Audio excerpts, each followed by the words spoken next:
여러분 반갑습니다. 대학에서 창조론 강의를 하는 김명현입니다.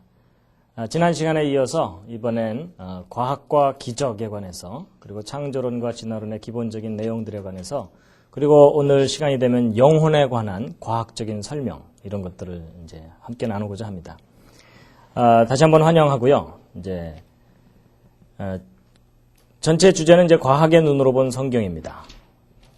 그리고 지난 시간에는 알기 쉬운 과학, 그래서 과학의 기본적인 내용을 설명드렸고, 이제 오늘은 과학과 기원, 그 중에 이제 기적과 영혼 이런 문제까지도 이제 함께 알아보고자 합니다.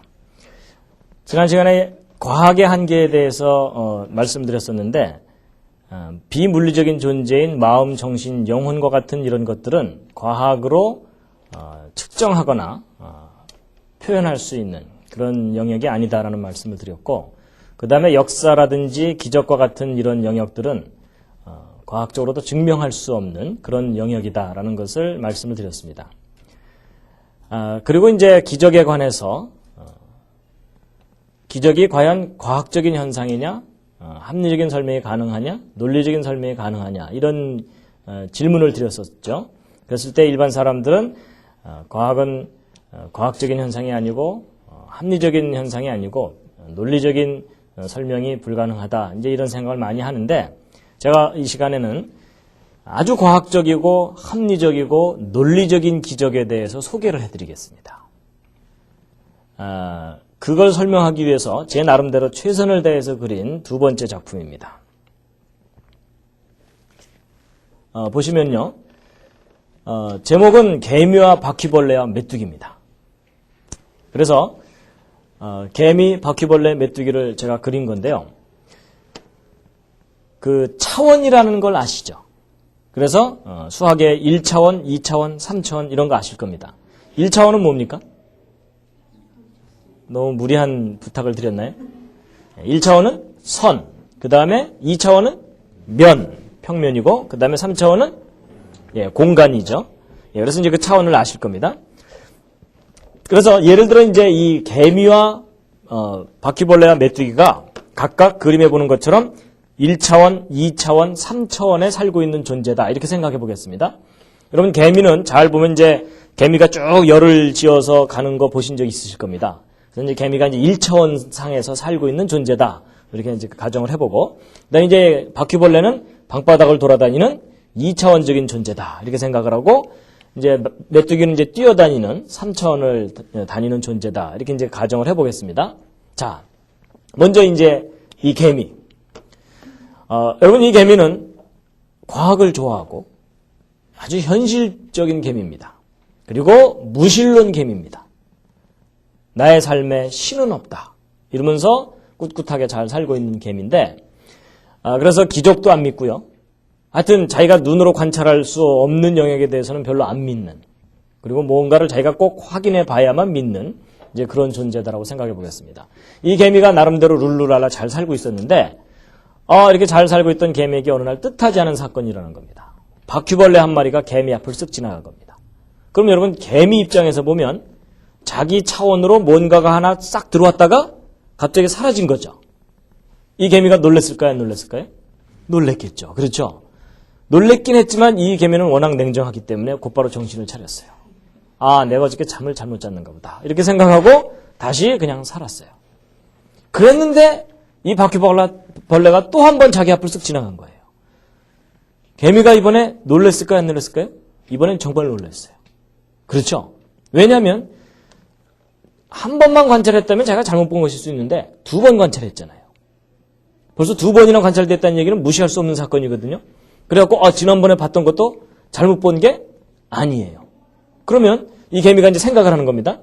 분명히 이 개미 입장에서 생각해 볼 때는 요 A 지점에서 출발해서 B 지점까지 이동하려면 반드시 요 중간 경로를 지나가야만 되죠. 그런데 어떤 제3의 존재가 A 지점에 딱 나타났다가 그 중간에서는 전혀 관찰되지 않다가 B 지점에서 갑자기 나타났으니까 이 개미의 과학으로 이게 설명이 돼야 한대요? 증명이 돼야 한대요? 증명이 안 되죠. 근데 그 일은 분명히 일어났죠. 그 순간 이 개미가 자기가 지금 무엇을 봤다고 지금 믿게 됐을까요? 기적을 본 겁니다. 그렇죠. 그리고 이 개미는 비교적 진지했기 때문에 자기 세계관이 바뀌었어요. 갑자기 신앙을 갖게 됐어요. 그래가지고 이 두 번째 자기 앞에 나타났다, 이게 자기에게 갑자기 나타났다 사라진 이 존재가 이 개미에게는 어떤 존재가 된 겁니까? 신적인 존재가 된 겁니다. 아, 신은 존재한다. 내가 그동안 잘못 살았구나. 그래갖고 이 개미가 그때부터 방탕한 생활을 청산하고 신앙을 가진 개미로 바뀌었다는 겁니다. 그래서 그다음부터는 아주 경건하게 두 번째 바퀴벌레가 나타난 날을 기념해서 매년 그때가 되면은 제사도 드리고 그러면서 아주 경건하게 신앙생활을 했는데 이 개미의 신앙이 점점 발전해갖고 무슨 신앙으로까지 발전했을까요? 재림신앙으로 발전했습니다. 언젠간 다시 오실 거다 이러면서 살게 됐다는 겁니다. 상황이 일단 이해가 가시죠? 예. 근데 이제 이 바퀴벌레는 자기가 개미에게 신적인 존재가 되어 있는 줄도 모르고 그냥 방바닥에서 빵 부스러기 찾아다니면서 이제 다뤄다니고 있었는데 이 바퀴벌레에게도 똑같은 상황이 벌어질 겁니다. 메뚜기 한 마리가 자기 차원에서 함께 있다가 어느 날 사라진 거예요. 뛴 거죠. 그렇죠? 이 바퀴벌레가 놀랬지만은 바빠서 그냥 살다가 어느 날 다시 나타난 그 메뚜기가 너무나 신기하죠. 그렇죠? 없어졌다가 나타났으니까. 그래가지고서 이 바퀴벌레가 이 메뚜기를 뭐로 모셨겠어요? 거의 신적인 존재나 예언자처럼 생각한 거예요. 그래서 같이 이제 지내고 있다가 또 어느 날 또 사라졌죠. 그때부터 더 신앙이 성숙해져 갖고 무슨 신앙으로 발전했다고요? 재림신앙으로. 다시 또 오실 거다. 이러면서 아주 경건하게 살았다는 이야기가 있습니다.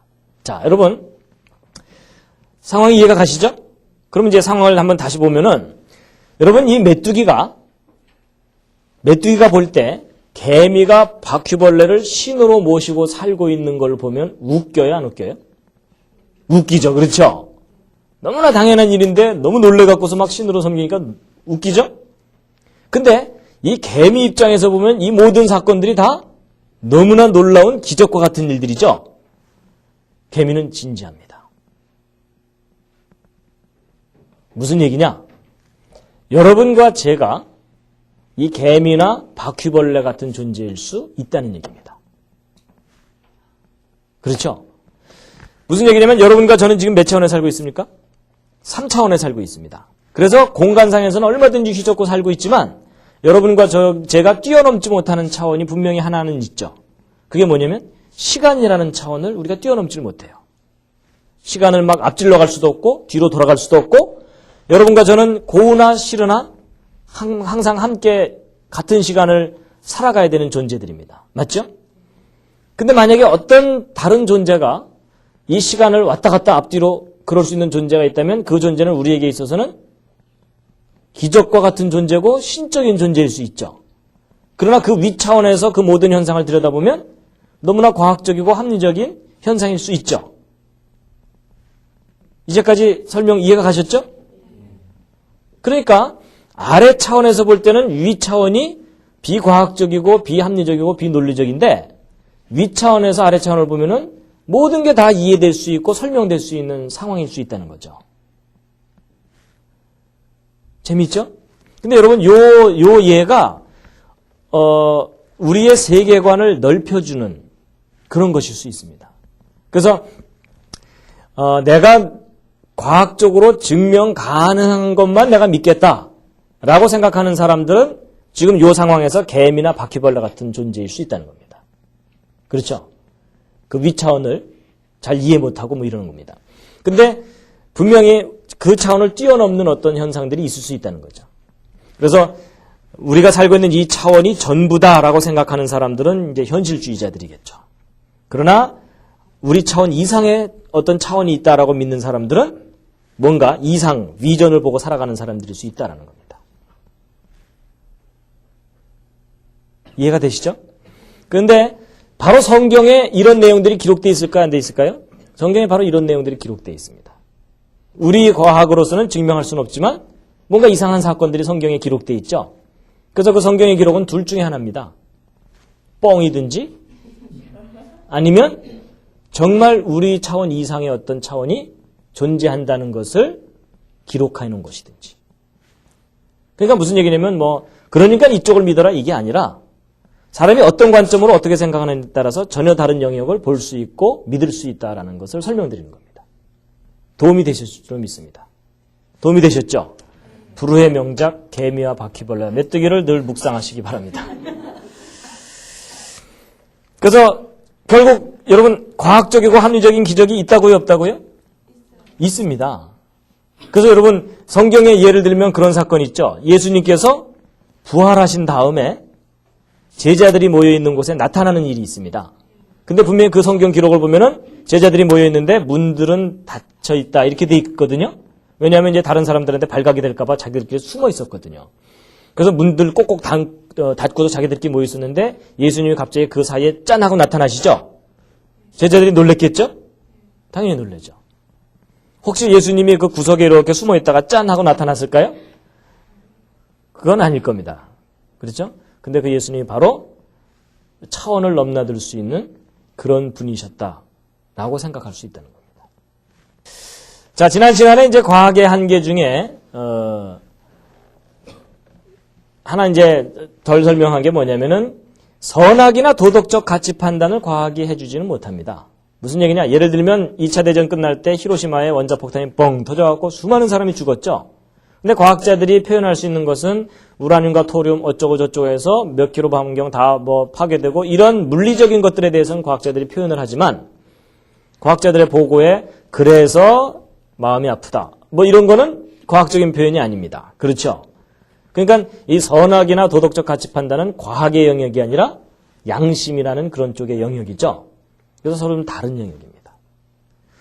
그래서 이제 관찰할 수 없는 대상에 대해서는 단정을 못하고 또 증명할 수 없는 대상에 대해서도 과학이 분명하게 이야기할 수 없고 그 다음에 선악이나 도덕적 가치 판단도 하지 못하고 근데 여러분 그쪽 영역이 얼마나 중요합니까? 기적이라는 게 얼마나 의미가 있는 거며 역사라는 게 얼마나 또 중요한 거고 마음이나 영혼 이게 너무나 소중한 영역들인데 사실 그런 부분들에 대해서 과학이 어떤 단정적인 얘기를 못한다는 겁니다. 이제 그래서 이 과학의 한계를 정확하게 모르는 사람들이 이제 잘못된 선입견과 편견을 갖고 신앙이라는 것을 우습게 여기거나 믿음이라는 영역을 가볍게 여길 수 있다는 건데 근데 이 과학의 한계를 분명하게 알고 나면 믿음의 영역이라는 게 있구나라는 것을 또 분명하게 인식하게 됩니다. 그래서 저도 과학을 공부를 했지만 마음이 있다고 믿고요. 영혼이 있다고 믿습니다. 근데 눈에도 보이지 않는 걸 어떻게 믿느냐? 눈에 보이지 않는 영역이 있다는 걸 제가 알기 때문에 믿는 겁니다. 역사도 마찬가지고 기적도 마찬가지입니다. 믿음의 대상입니다. 자,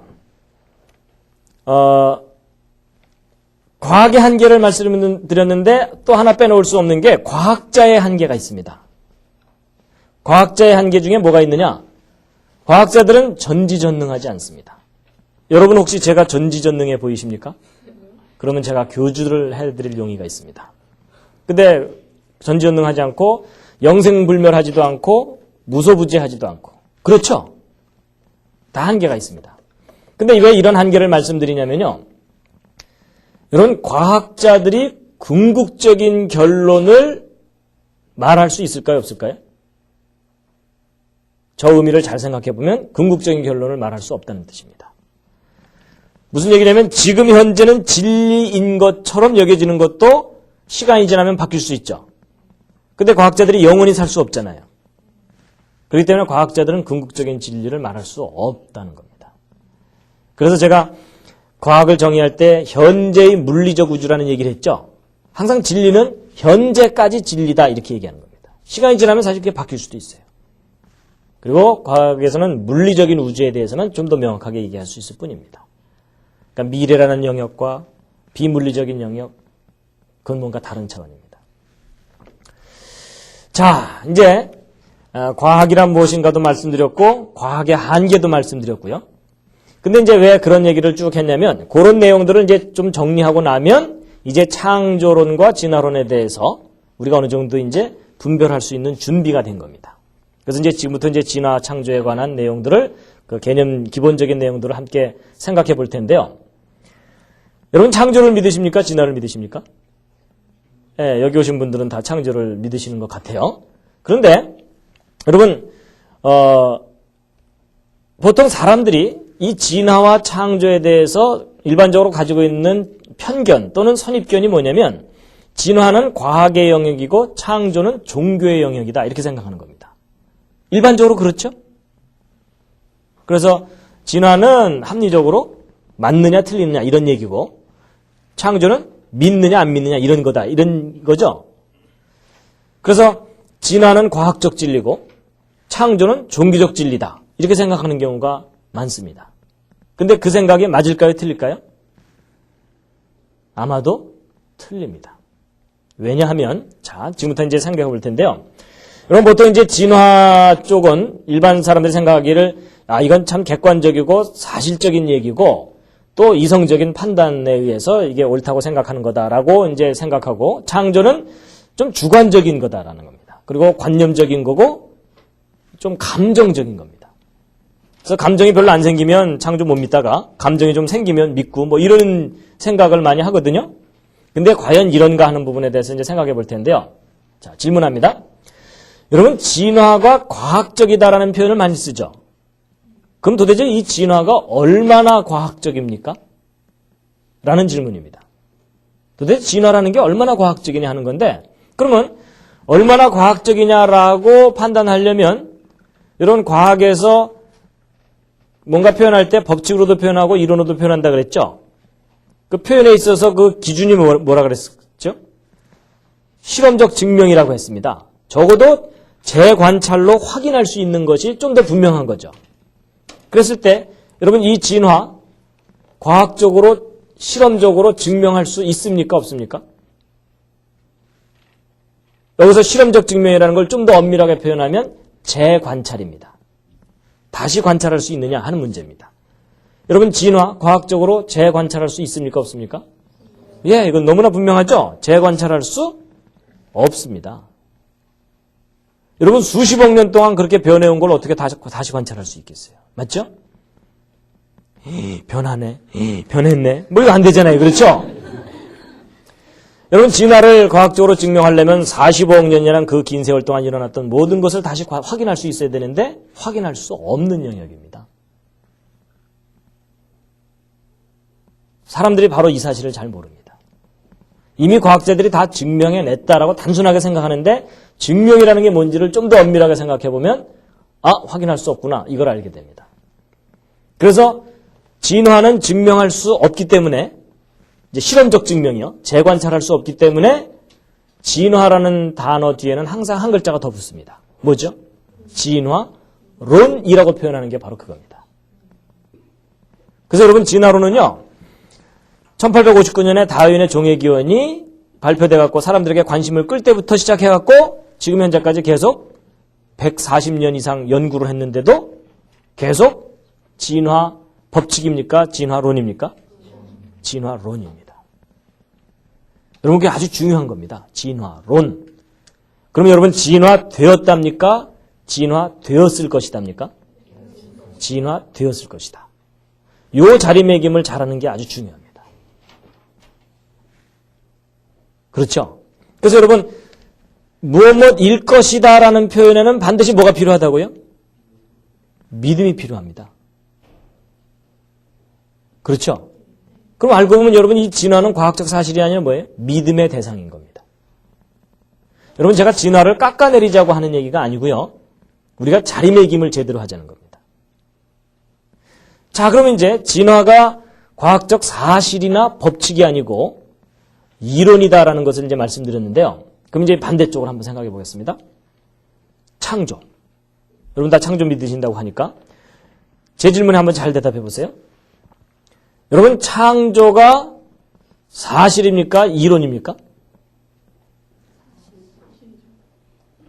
예, 지금 여기서 좀 갈등을 좀 느끼실 겁니다. 그렇죠? 예, 그리고 이제 주여 가능하면 제 이 질문을 피하게 하여 주시옵소서. 뭐 이러면서 자 다시 한번 묻습니다. 여러분 창조가 사실입니까? 이론입니까? 예, 지금 의견이 좀 다르죠? 예, 지금 막 갈등이 좀 있을 겁니다. 여기서 냉정해지셔야 됩니다. 그리고 우리가 객관적으로 좀 생각할 수 있어야 되는데요. 분명히 조금 전에 이 진화라가 과학적 사실이 아니라 이론이다라는 것을 얘기하기 위해서 어떤 기준을 하나 얘기했죠. 증명 또는 재관찰이라는 것. 여러분, 공정하다는 게 뭐냐면 동일한 기준을 적용할 때 공정하다고 얘기합니다. 그렇죠? 그래야 객관적이고 공평한 겁니다. 그러니까 우리가 진화가 사실이 아니라 이론이다라는 것을 이야기하기 위해서 실험적 증명이라는 그 기준을 가지고 지금 판단을 해서 이론이다라고 자리매김을 했잖아요. 그러면 공정하려면 어떻게 해야 돼요? 반대쪽도 똑같은 기준을 갖다 적용해야 되겠죠? 예, 여기서 좀 여러분들이 좀 냉정을 되찾으셔야 됩니다. 여러분, 창조라는 것도요, 실험적 증명이라는 기준을 갖고 딱 갖다 대면 여러분, 창조 증명할 수 있습니까? 없습니까? 증명할 수 있다고 하시는 분들은 또 돌봐드려야 됩니다. 그렇죠? 여러분, 창조도 증명할 수 없습니다. 여러분, 창조 증명하려면 어떻게 해야 됩니까? 그걸 재관찰하고 다시 확인할 수 있으려면 빛이 있으라. 이러면 막 빛이 있고 막 그래야 돼요. 물론 이제 스위치 옆에 서갖고서 있으라, 없으라, 뭐 이러면은 비슷하게는 될지 모르지만 그건 엄밀한 의미에서 증명이 아니죠. 그래서 여러분, 우리가 좀 냉정을 되찾으면 창조도 증명할 수 없습니다. 그럼 증명할 수 없다면 창조 뒤에도 뭐가 붙어야 돼요? 론이라는 걸 붙여줘야 돼요. 여러분, 이건 어디까지나 과학적인 관점에서 볼 때 그렇다는 겁니다. 예. 그래서 여러분, 진화론인 것처럼 창조도 창조론 이렇게 놓아야 공평한 겁니다. 그래서 여러분, 창조되었답니까? 창조되었을 것이답니까? 창조되었을 것이다. 그게 정확한 표현입니다. 근데 여기에 대해서 조금 이제 마음이 좀 불편하신 분들이 좀 있으실 거예요. 그렇죠? 그 사실이라고 고백해야 되는데 뭐 이러면서. 자, 근데 여기서 여러분 구별을 잘 하셔야 됩니다. 여러분, 주관적인 것과 객관적인 것은 좀 구별을 해야 됩니다. 무슨 얘기냐? 여러분, 남들이 뭐라 그러든 내가 그렇게 믿겠다 그러는데 그거 뭐 누가 말려요. 그렇죠? 그러나 혼자 있을 때야 뭐 어떻게 믿든 상관없지만 적어도 두 사람 이상 모여서 서로 토론을 할 때는 객관성을 유지하는 것이 참 중요합니다. 그러니까 두 사람 이상 모였을 때는 객관화시켜서 이쪽도 믿음이고 이쪽도 믿음이다. 이렇게 돼야 공평한 겁니다. 맞죠? 그래서 여러분, 우리가 나는 창조를 믿는다. 나는 진화를 믿는다. 이게 정확한 표현입니다. 근데 또 여러분, 이렇게 마음에 부담이 있는 분들이 있을까 봐 제가 말씀드리는데요. 여러분, 제가 개인적으로 창조를 사실이라고 믿을까요? 안 믿을까요? 사실이라고 믿어요. 개인적으로. 누가 뭐라 그래도 저는 그렇게 사실이라고 믿어요. 그러나 이제 과학적으로 얘기할 때는 오픈해놓고 얘기해야 됩니다.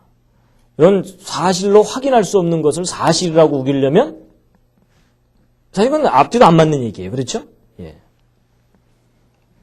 여러분, 창조는 사실이라고 말할 수 있는 분이 한 분이 있어요. 누굴까요? 창조자. 그렇죠? 그분은 언제라도 다시 증명하실 수 있기 때문에. 그러나 우리는 인간이기 때문에 한계를 가진 존재이기 때문에 창조되었을 것이다. 이렇게 하는 것이 정확한 표현입니다. 여러분, 보통 진화론, 창조론 서로 싸우다가 잘 해결되는 경우 보셨어요? 잘 해결 안 되죠? 서로 얼굴 붉히면서 나중에 이제 뭐 너 다해상 너하고 안 놀아 뭐 이러면서 이제 되게 그렇게 되는데 그 이유를 한번 잘 생각해 보면 바로 이런 표현을 정확하게 못하고 서로 이해를 잘 못하기 때문이에요. 내가 믿으니까 너도 믿어 임마 뭐 이러면서 서로 싸워요. 그렇죠? 근데 우리가 이렇게 정확하게 자리매김을 했구나 하면 야, 나는 창조를 믿는데 너는 진화를 믿는구나. 오케이. 싸울 일이 사실은 없어요. 나는 이런 근거로 믿는데 너는 무슨 근거로 믿니? 이러면은 서로 뭐 그렇게 얼굴 붉힐 일 없잖아요. 그렇죠? 예.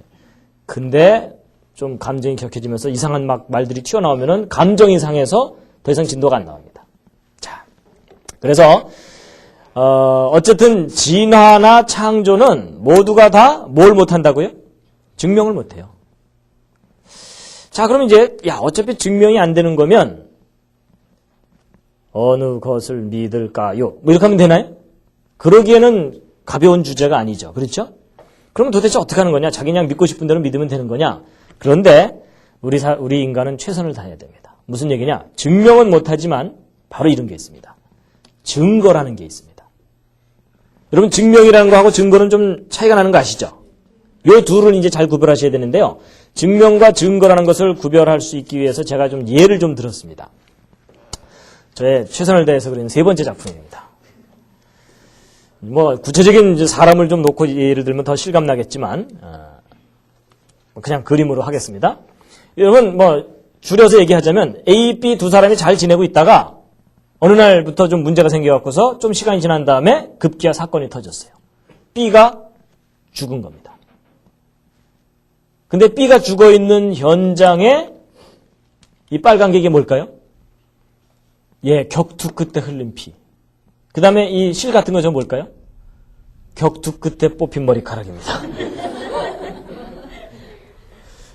근데 이 B가 죽어있는 그 현장에 있는 떨어진 저 피와 머리카락을 유전자 감식을 해봤더니 A의 것이다라.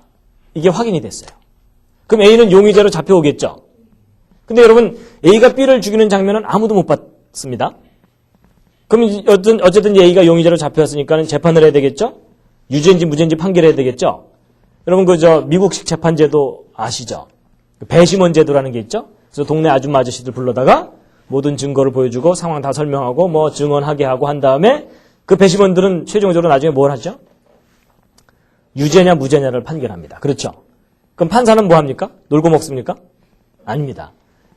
유죄인 경우 형량을 결정하죠. 이제 그렇게 되는 건데요. 제가 어쨌든 상황을 대충 설명드렸죠. 그럼 여기 오신 여러분들이 배심원이라고 생각해 보겠습니다. 이 A가 유죄인지 무죄인지를 한번 판단해 보세요. 자, 1번 유죄, 2번 무죄, 3번 뭐 유죄 무죄를 반드시 판단해야 되지만 잘 모르겠다. 자, 한번 확인해 보겠습니다. 자, 1번 유죄다.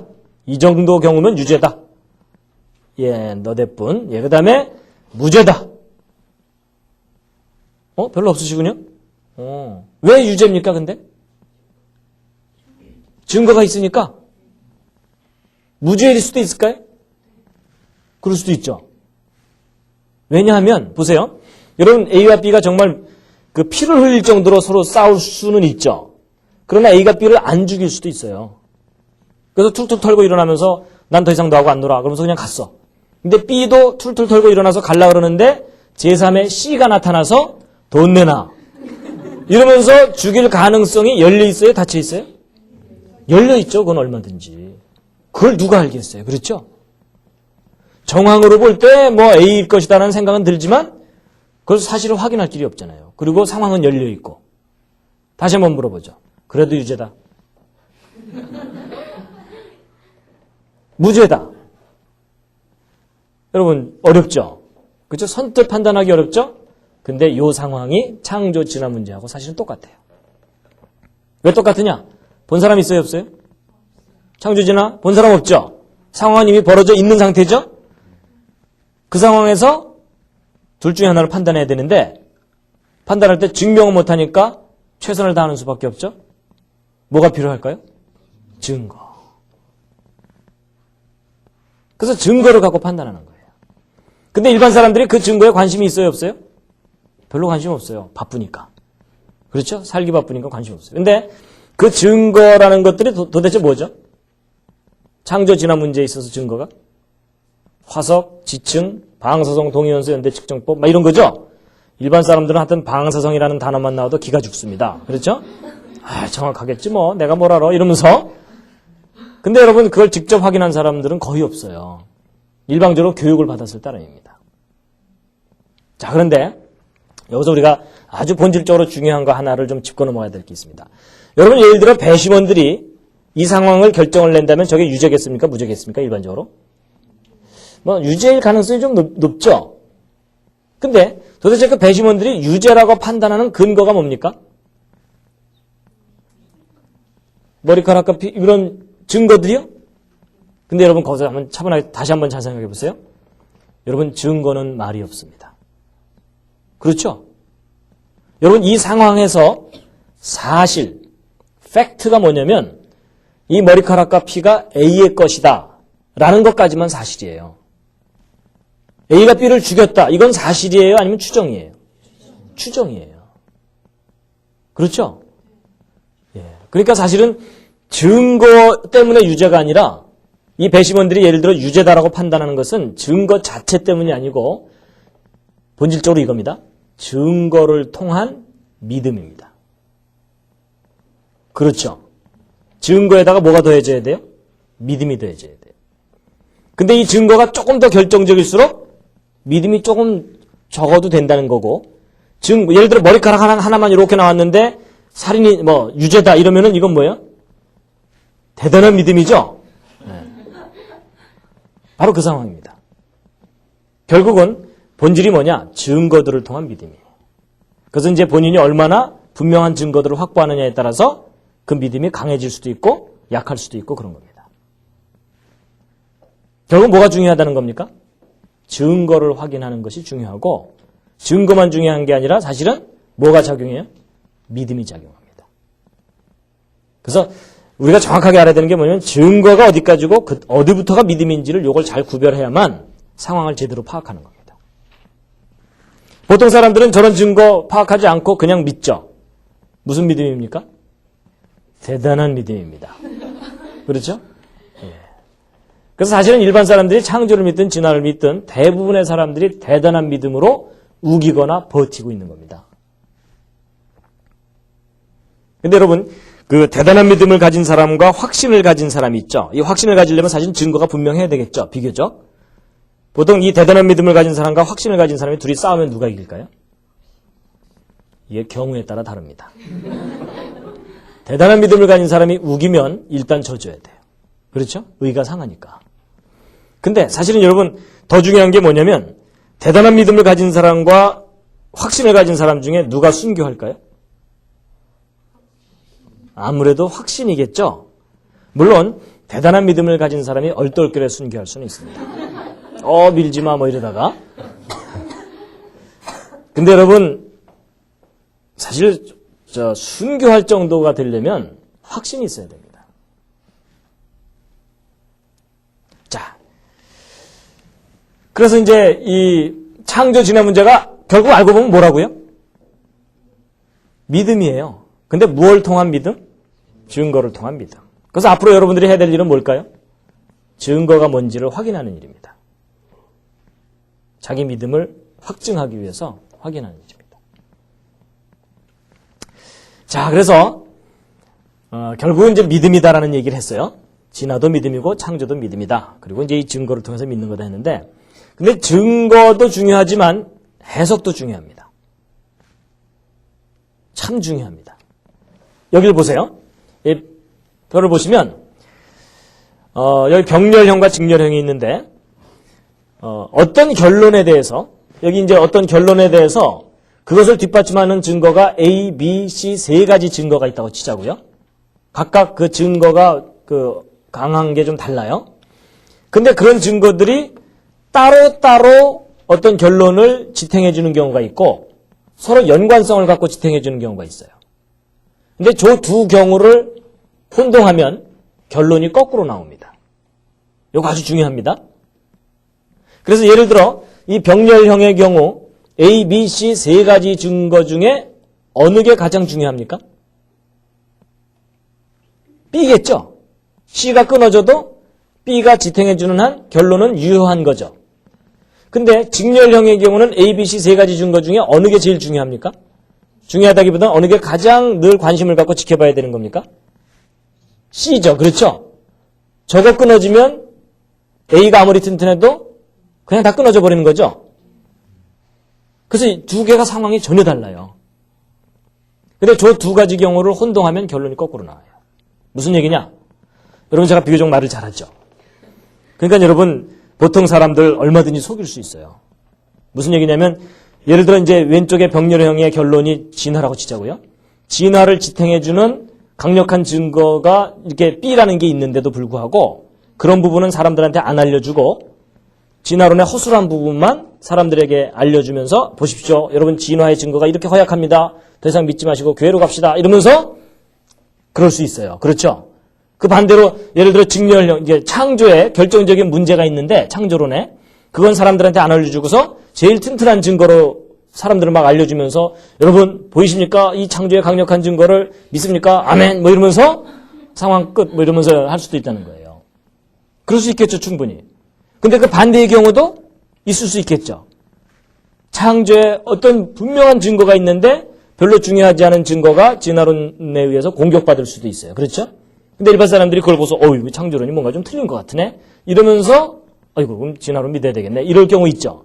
반대로 진화론에 어떤 결정적인 문제가 있는데 그 부분은 사람들이 잘 모르고 어떤 그럴듯한 증거만 보면서 그게 사실인 것처럼 믿을 수도 있겠죠.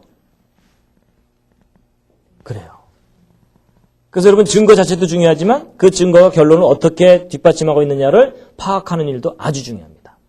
보통 사람들이 저 두 경우를 잘 혼동하기 때문에 서로 토론하다가 감정 싸움으로 이제 번지는 겁니다. 도움이 되셨죠? 예. 근데 저거 구별하는 일이 쉬울까요? 어려울까요? 어렵죠. 좀 어렵습니다. 예. 저게 간단하면 그래도 좀 쉬운데 세상사가 어떻게 뭐 쉽습니까? 그렇죠? 여러 가지 상황들이 얽히고 설켜갖고서 어느 게 중요한 건지 어느 게 안 중요한 건지 이게 다 헷갈리거든요. 그래서 저런 상황들을 잘 분석해서 요게 가장 핵심적인 거다라고 그렇게 잘 찝어낼 수 있고 분석할 수 있는 사람들을 이제 전문가라고 하죠. 그러기 위해서는 우리가 좀 훈련을 해야 됩니다. 우리의 논리력이나 이런 것들을 훈련을 해야 됩니다. 근데 어쨌든 이런 상황들이 있다는 걸 여러분들이 이해하시는 거가 참 도움이 되실 겁니다. 자, 여러분, 이 창조론과 진화론에 대해서 이게 증명할 수 있는 게 아니라 증거를 통해서 믿는 거다. 이제 여기까지 말씀드렸는데 이제 성경과 기적에 대해서 잠시 얘기를 드리겠습니다. 아까 과학에서 법칙과 이론의 차이 이런 거 말씀드렸죠. 그래서 법칙은 항상 다시 실험을 해봐도 똑같은 현상을 늘 관찰할 때 그것을 이제 법칙이라고 한다. 그런 얘기를 드렸습니다. 그래서 항상 예외 없이 똑같은 결과가 항상 이제 나타나는 건데 그래서 이 법칙을 못 믿는 분들은 어떻게 해야 됩니까? 잘 돌봐드려야 됩니다. 그렇죠? 예. 그래서 적어도 과학에서 법칙만은 현재까지는 믿어줘야 되는 그런 게 법칙입니다. 자, 그러면 이제 요걸 잠깐 말씀드리는 이유가 이제 예수님의 기적에 관해서 좀 설명을 드리려고 합니다. 여러분, 예수님이 이 땅에 오셔서 기적을 참 많이 행하셨습니다. 우리 같은 존재로서는 행할 수 없는, 도저히 그런 일을 행할 수 없는 기적들을 행하셨는데, 뭐 수많은 기적 중에 대표적인 세 가지 예를 들어서 우리가 잠시 생각해 보면, 예수님께서 이 땅에 오셔서 제일 첫 번째 행하신 기적이 뭐죠? 예, 여기 있는 대로 가나 혼인잔치에서 포도주가 다 떨어졌는데 예수님께서 도랑아리에 물을 채워라, 떠다 줘라 이랬더니 떠다 주는 사이에 뭘로 변한 겁니까? 포도주로 변한 겁니다. 물이 포도주로 변한 건데 믿으십니까? 예, 보통은 이제 아멘으로 때우십니다. 근데 이제 여러분들이 믿음이 좋아서 믿으실지 모르지만은 적어도 신앙이란 걸 떠나서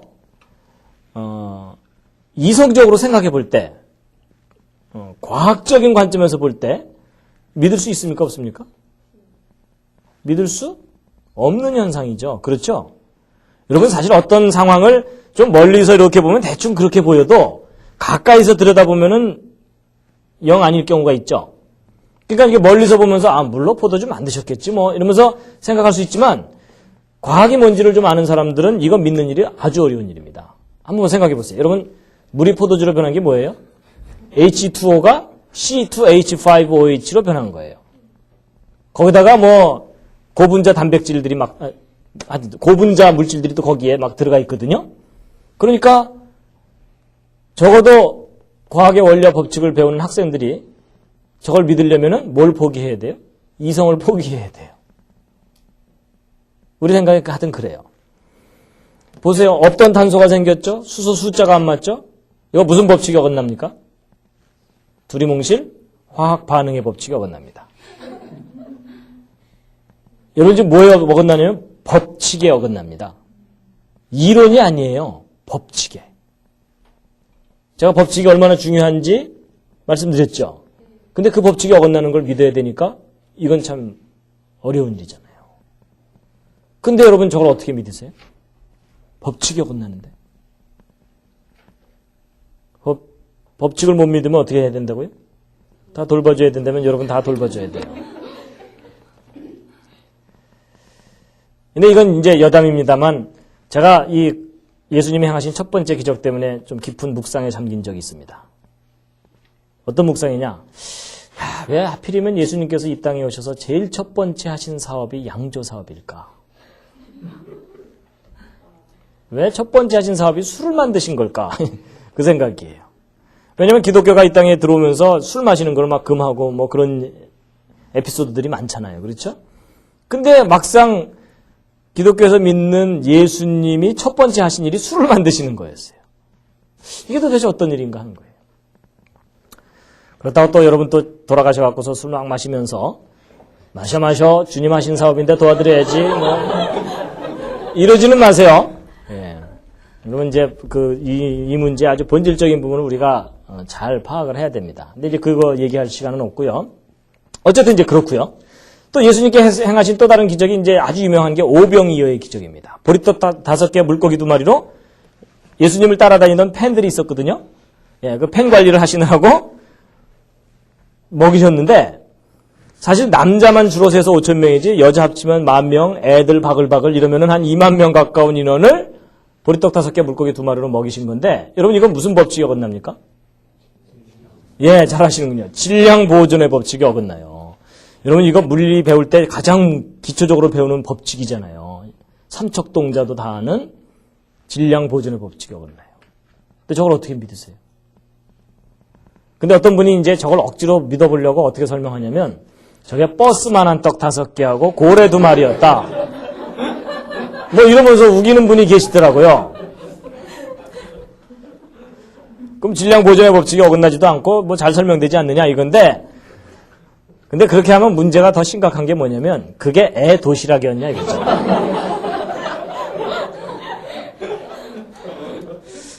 고래 끌고 오면서 엄마가 싸줬어요. 뭐 이건 좀 이상하잖아요. 그렇죠?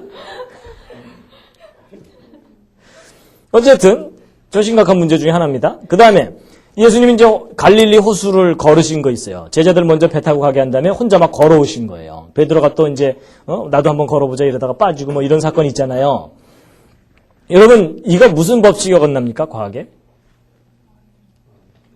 예, 좀 구체적으로는 부력의 법칙이 어긋나고요. 그냥 두리뭉실 역학의 법칙이 어긋납니다. 부력의 법칙이 뭐예요? 물보다 무거우면 가라앉아야 되고 물보다 가벼우면 떠야 되고 이러잖아요. 그렇죠? 근데 분명히 사람의 몸은 물보다는 무겁잖아요. 가라앉아야 되는데 100% 떴어. 이건 무슨 법칙이 어긋나냐면 부력 법칙이 어긋나거든요. 근데 여러분 저거 어떻게 믿으세요? 어떤 분이 또 이거 억지로 또 설명하려고 뭐라 그러는지 아세요? 이게 왼발 빠지기 전에 오른발 뭐 이러면서 막 뛰신 거 아니냐. 아주 빠르게.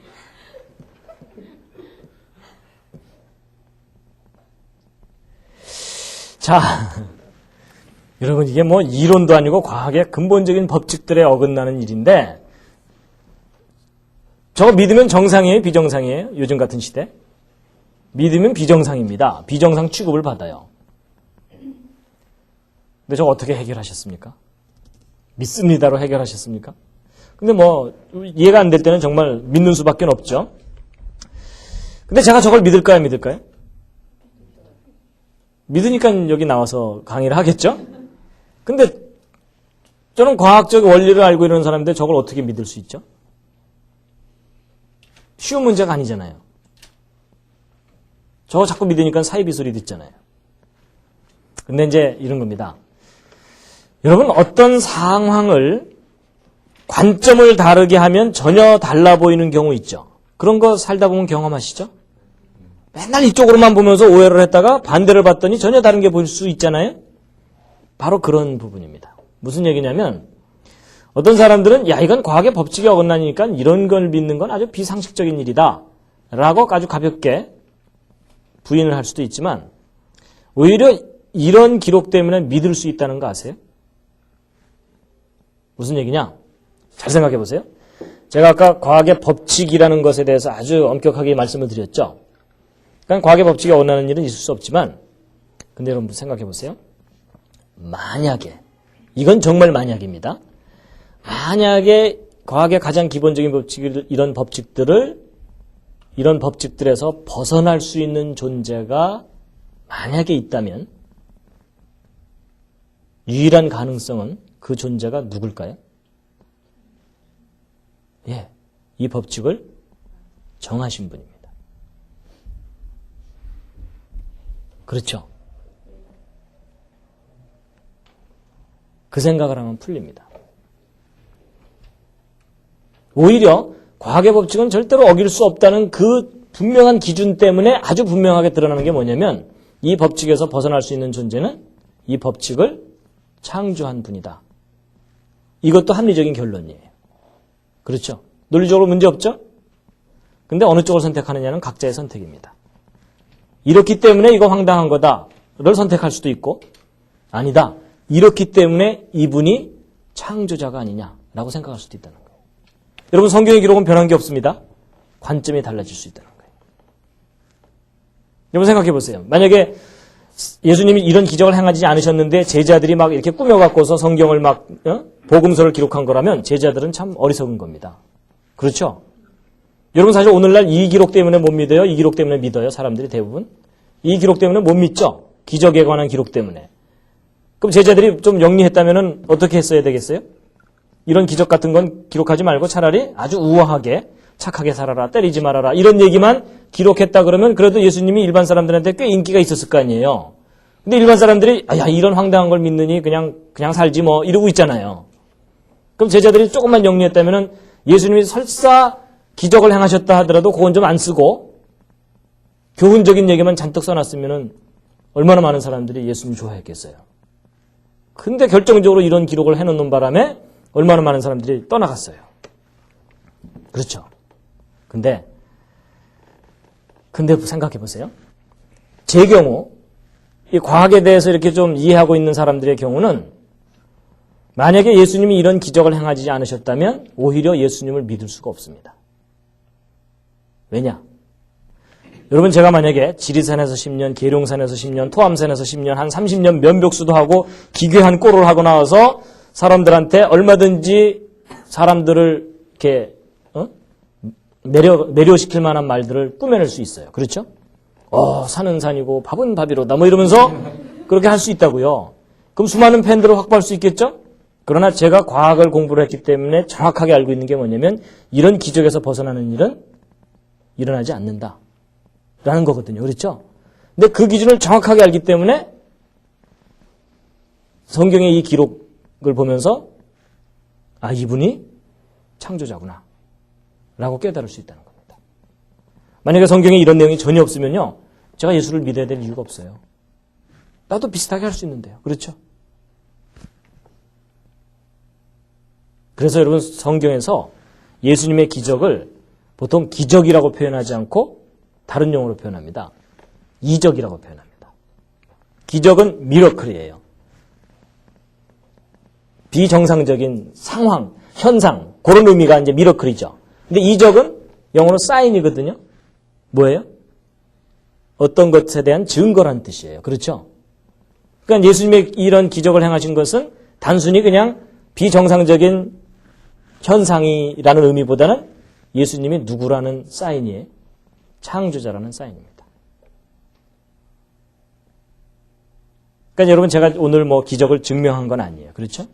그러나 기적에 대한 과학적인 의미가 있다는 겁니다. 근데 여기서 이제 그 한 가지 덧붙여 말씀드려야 될 게 뭐냐면 그러면 기적을 행하는 모든 존재는 다 하나님이냐? 그건 아닙니다. 여러분 그 포함 관계를 잘 이해하셔야 됩니다. 여러분 서울에 사는 사람들은 다 한국에 사는 사람들이죠. 근데 한국에 사는 사람들이 다 서울에 사는 사람들은 아니죠. 아주 단순하지만 그 논리를 잘 생각하셔야 됩니다. 기적을 일으킬 수 있는 모든 사람이 다 하나님인가요? 창조자고? 그건 아니죠. 창조자는 기적을 일으킬 수 있죠. 그겁니다. 그래서 여러분 사실은 이 창조자만이 어떤 기적과 같은 그런 현상을 일으키는 건 아니에요. 다른 영적인 존재들도 귀신도 기적을 행할 수도 있어요. 근데 우리가 그 둘을 잘 구별해야 된다는 것뿐입니다. 도움이 되셨습니까? 예. 그래서 결론을 말씀드리면 과학을 알면 기적이 이해가 됩니다. 과학을 좀 더 정확하게 알면 기적이 좀 더 정확하게 이해가 됩니다. 그렇기 때문에 그 기적을 행하신 예수님께서 이런 말씀을 하실 수 있는 거죠. 예수께서 가라사대 나는 부활이요 생명이니 나를 믿는 자는 죽어도 살겠고 무릇 살아서 나를 믿는 자는 영원히 죽지 아니하리니 이것을 내가 믿느냐. 여러분 이게 사람의 한 말이라면 뻥입니다. 그렇죠? 그런데 창조자가 하신 말씀이라면 이건 사실이에요. 그래서 본인이 예수님을 어떤 존재로 인식하느냐에 따라서 전혀 다르게 받아들일 수 있다는 겁니다. 그래서 이제 오늘은 기적과 과학의 관계, 또 창조 진화 이런 문제에 대해서 두루두루 말씀을 나눴습니다. 여러분 잘 들어주셔서 감사합니다.